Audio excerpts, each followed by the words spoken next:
Kadang-kadang kita cemburu gitu ya sama orang yang terlalu polos, yang mungkin pergaulannya terbatas, pendidikannya terbatas, orang desa yang walaupun nggak semua orang desa, kalau sekarang kan udah pada online ya. Tapi saya pernah umroh bareng seorang bapak petani yang setiap hari jalan katanya 8 kilo ke sawah, buruh tani bukan petani, buruh tani. 8 kilo ke sawahnya, pulang balik berarti 16 kilo setiap hari. Dan ketika berangkat umroh, itu orang yang lain kadang-kadang namanya orang dari satu grup ya. Ada aja masalah kayak masalah di dalam kamar. Misalnya kayak satu grup kita ngambil yang kuat 4 orang. Ada yang gak senang AC-nya dingin lah. Ada yang gak bisa tidur kalau lampunya nyala lah. Yang lain harus nyala, yang satu gak bisa nyala. Ada yang kalau di kamar mandi paling lama sendiri jadi pada ngantri. Ada aja masalah. Tapi ini orang gak pernah ada masalah. Ke orang lain tuh dia nggak pernah baper, nggak pernah bete, nggak pernah marah, nggak pernah ngomongin yang enggak, nyaman banget kayaknya hidupnya tuh anteng, nggak ada masalah. Kenapa bisa kayak gitu? Mungkin bukan karena dia orang yang selalu mampu berbaik sangka.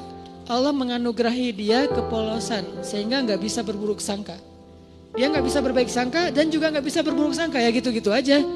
Dalam satu kondisi kadang orang kayak gini lebih bahagia daripada kita yang complicated ya. Satu sisi kita kalau berbaik sangka itu luar biasa. Tapi sisi lain kalau udah was-wasa berburuk sangka juga bisa rumit banget. Tapi ada orang yang biasa-biasa aja. Sehingga pas lagi umroh tuh saya ngelihat bapak ini kayaknya di antara satu jemaah umroh termasuk saya. Dia nih yang paling mabrur ibadahnya. Kenapa? Jangan lihat mabrurnya ibadah itu atau solehnya seseorang itu dari yang tadi sunnah doang.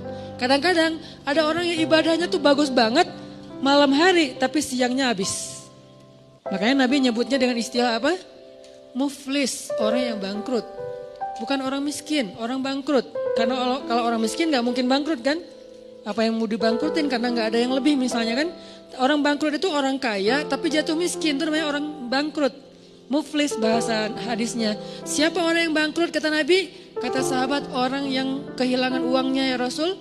Orang yang kehilangan ontanya ya Rasul. Orang yang kehilangan hartanya ya Rasul. Kata Nabi bukan itu. Ada yang lebih parah. Siapa? Orang yang kehilangan pahalanya. Jadi balik lagi, saya kayak ngerasa iri gitu ke bapak tadi yang orangnya tuh lempeng ibadahnya mungkin nggak kayak yang lain yang sehari tahu sampai 5 kali. Dia paling sehari sekali, itu juga kalau ada yang ngajak, kalau nggak di kamar aja sendiri gitu kan ya. Karena udah selesai ibadah umroh, ya udah di kamar. Kenapa dia nggak ke masjid? Apa kurang soleh? Bukan, nggak tahu jalan. Dia sekamar itu berlima aslinya berempat tapi ditambah jadi berlima dan dia nggak komplain. Yang 4 ini komplain, dia nggak komplain. Padahal yang 3-nya komplain, dia nggak. Kenapa? Karena dia ya nggak apa-apa. Terus di antara berlima ini kan ada extra bed ya. Karena kamarnya kamar quad dengan bed yang single bed. Terus karena ditambah satu lagi, soalnya udah ganjil, extra bed, dia tidur di extra bed. Yang notabene extra bed itu nggak seperti yang biasa, kurang empuk. Terus dari bawahnya tuh bunyi-bunyi gitu, terus sakit badan. Tapi dia mau, padahal dia bayar sama dengan yang lain. Tapi dia dikasih extra bed, gak apa-apa.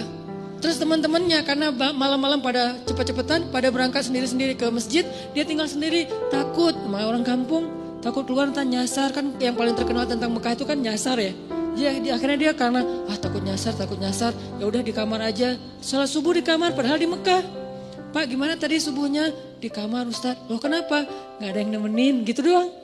Wah ini Masya Allah, mungkin subuh dia tuh lebih afdal daripada kita yang subuhnya di masjid. Kenapa? Bukan karena dia gak mau, dia gak mampu, takut.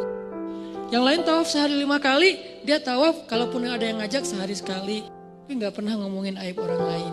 Gak pernah berburuk sangka kepada orang lain. Dia orangnya selalu tersenyum, dalam keadaan capek aja bisa tersenyum.